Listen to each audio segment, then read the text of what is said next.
नमस्कार, अस्सलाम वालेकुम, जय जिनेंद्र। मैं वसीम अहमद शेख और आप देख रहे हैं प्रवासी एकता न्यूज। आज की खास खबर के बारे में क्या आपकी राय है और किस तरह से आप उनके लिए काम करना चाहेंगे?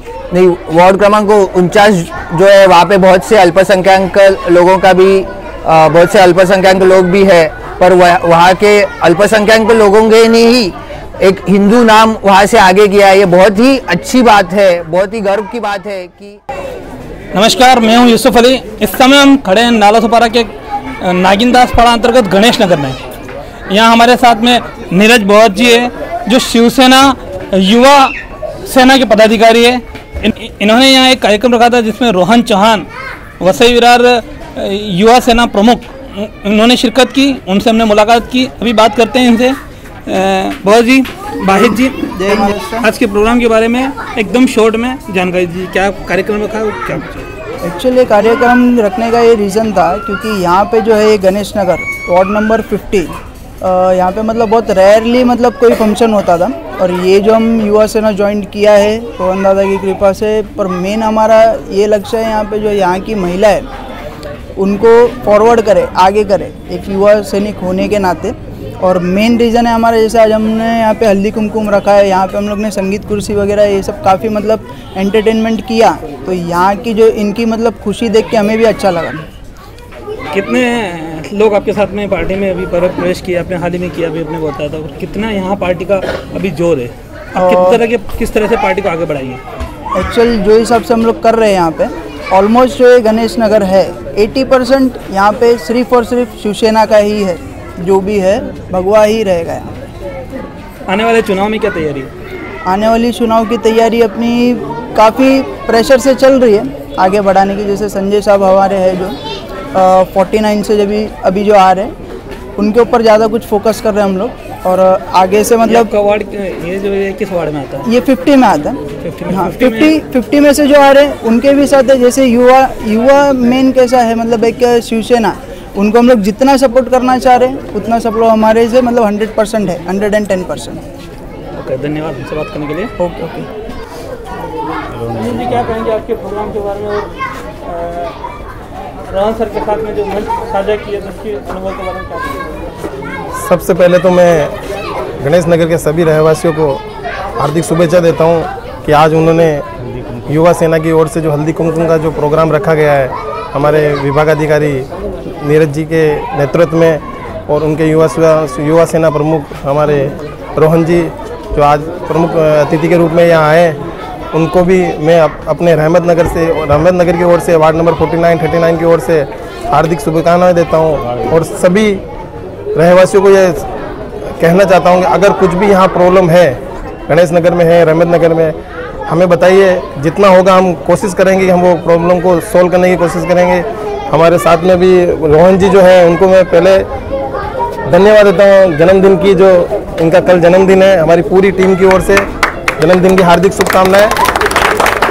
और इसके आगे ये कहना चाहूँगा कि रहमत नगर वासियों को और गणेश नगर वासियों को आप परिवर्तन लाइए। यहाँ परिवर्तन की बहुत ज़रूरत है। यहाँ अगर परिवर्तन आएगा तो काम होगा, 100% होगा। अगर कोई भी लाइट का काम हो, गटर का काम हो, सड़क का काम हो, हर काम हम करके दिखाएंगे अगर आप परिवर्तन लाएंगे। यह मेरा वादा है रहमत नगर वासियों से और गणेश नगर वासियों से। जय हिंद, जय महाराष्ट्र। क्या कहेंगे वर्तमान में शिवसेना की क्या परिस्थिति है?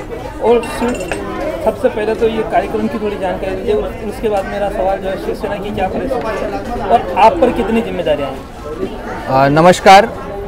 रहमत नगर और ये गणेश नगर के रहवासी जो मेरे काफ़ी अच्छे दोस्त हैं नीरज और उनकी सब टीम, उन्होंने पिछले महीने ही युवा सेना में प्रवेश लिया। और उन्होंने ये प्रवेश इसके लिए लिया था कि जो उनके जो वो एरिया में रहते हैं, गणेश नगर जैसे एरिया में, वहाँ पे उनके बहुत सी उनको परेशानियाँ थी। यहाँ पे साफ़ सफाई नहीं हो रही थी। जो यहाँ के नगर सेवक थे वो यहाँ पे ध्यान नहीं दे रहे थे। बस उसी चीज़ के लिए वो हमसे जुड़े और अपने एरिया के विकास, यही एक मुद्दे के लिए वो हमारे साथ जुड़े हैं। और वर्तमान में शिवसेना का भविष्य बहुत उज्जवल है। हमारे पक्ष प्रमुख उद्धव जी साहब ठाकरे ये अभी महाराष्ट्र के मुख्यमंत्री है, और आदित्य साहब जो उनके लड़के हैं उन्होंने युवा सेना की भागदौड़ संभाली हुई है, और वो भी महाराष्ट्र के पर्यटन और राजशिष्टाचार मंत्री है। और उनके माध्यम से भी जो महाराष्ट्र में पर्यावरण और ये क्षेत्र में जो काम हो रहा है वो सच में पिछले जितने गवर्नमेंट है उसमें नहीं हुआ था। तो जो आदित्य साहब के मार्गदर्शन में हम लोग सब यहाँ पे विकास काम कर रहे हैं, तो शिवसेना और युवा सेना का भविष्य बहुत उज्जवल है। आपके पिताजी भी लंबे समय तक जिला प्रमुख रहे हैं, तो क्या कहेंगे कि पहले काम शिवसेना को यहाँ काम करने में किस प्रकार की तकलीफें दिक्कतें आती थी और आज की परिस्थिति क्या? मेरे पिताजी नालासोपारा शहर में पिछले 35 साल से राजकारण करते आए हैं। वो उपशाखा प्रमुख से लेके जिला प्रमुख तक उन्होंने विविध पदों पे काम किया हुआ है। अभी फ़िलहाल पिछले 2 साल से वो बीमार थे तो राजकारण से थोड़े से बाजू में गए हैं, पर फिर भी उनके मार्गदर्शन से ही मैं राजकारण करता हूँ। और जो वसई तालुका में तभी जब भी उन्होंने यहाँ पे काम शुरू किया तभी जो दहशतगर्दी या गुंडागर्दी थी आज वो पूरी तरह से ख़त्म हुई है। और मेरे पिताजी ही शिवसेना के मतलब उनके बहुत से सहकारी और अभी तक ये वसई तालुका में जिनका वर्चस्व है उनके खिलाफ 35 साल से खड़े हुए हैं और उनको भी पार्टी ने भी बहुत कुछ दिया है और उन्होंने नालासोपारा में भी उनका बहुत अच्छा कार्य है। आज ही दोपहर में भाजपा के आमदार और वर्तमान वसई विरार चुनाव प्रभारी प्रसाद जी लाड़ आए थे। उन्होंने शिवसेना पर हमला बोलते हुए ये कहा था कि शिवसेना की जो जीत हुई थी वो कहीं ना कहीं भाजपा का सपोर्ट था, उसकी वजह से हुई थी। इसको जो जीत हुई थी भाजपा की वजह से नहीं हुई थी, हमारा गठबंधन था। और वो गठबंधन तो इससे पहले जो भाजपा और शिवसेना की जो जीत हुई थी, जो 95 में सरकार आई थी, तो वो किसके बदौलत आई थी? तो जो हम लोग युति में थे तो वो दोनों का साथ में इक्वल कंट्रीब्यूशन था उसमें, वो सिर्फ भाजपा की वजह से नहीं आई थी। अगर भाजपा के वजह से तो यहाँ तक बोला कि भाजपा ने शिवसेना ने भाजपा की पीठ में खंजर घोंपा। नहीं, बिल्कुल नहीं।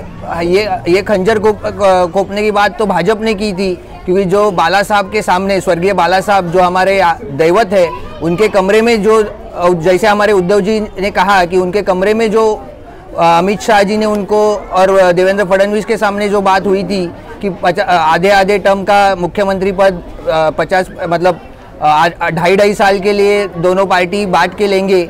जब भी सत्ता आने के बाद भाजपा ने वो बात को झुठलाया और उद्धव जी को झूठा साबित करने की कोशिश की, तो हमने वो गठबंधन भी तोड़ दिया 25 साल का और भाजपा को भी लताड़ दिया।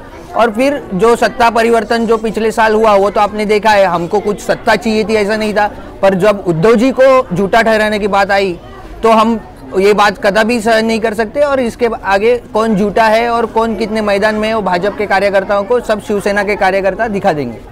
भाजपा की एक